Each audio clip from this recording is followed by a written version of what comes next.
Parental conflicts on children, बच्चों के लिए नर्चरिंग एनवायरनमेंट जो मोस्टली अनसेफ होता है उसकी सबसे बड़ी अलामत की होती है कि माँ और बाप का किबला एक ना हो।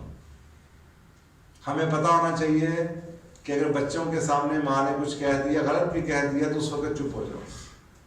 बच्चों को कभी ये इमेज ना मिले कि माँ और बाप का पॉइंट ऑफ व्यू फर्क है। बाद में जाके कमरे में अकेला बीवी के साथ लड़ाई जो करनी है कर लीजिए। बच्चों के सामने कम आउट एज वन। और अगर माँ ने कोई गलत बात कह दी है या बाप ने गलत कह दी है, तो माँ और बाप को एक दूसरे के अगेंस्ट नहीं होना चाहिए, उसको समझा के उसी को जाके कहना चाहिए बेटा आई थिंक। ये नहीं होना चाहिए कि हाँ देखा अब्बू ने गलती की थी, अम्मी ने पकड़ा, ऐसा नहीं होना चाहिए। तो माँ को बाप को रियलाइज करना चाहिए, बाप को बाहर जाके फिर अगर एक दिन बाद कह देना चाहिए हाँ बेटा कल मैं गुस्से में था, I am sorry, I should not have done it.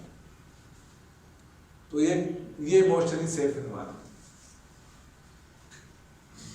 Abuse John से वो तो है सब, आप जरा हम पढ़े लिखे लोगों के घर में ऐसा अब्यूज तो ना होता हो कि हम बच्चों को मारते हो या गालियाँ निकालते हो, लेकिन मोस्टली ये बच्चों के लिए बहुत टॉर्चरिंग है कि एक ही घर में रहने वाले दो लोगों का आपस में लड़ाइयाँ होती रहती हैं, वो बैठ के तालियां बजाते रहते, पार्टीज बदलते रहते, कभी माँ से फादर उठा लिया, कभी बाप से फादर उठा लिया।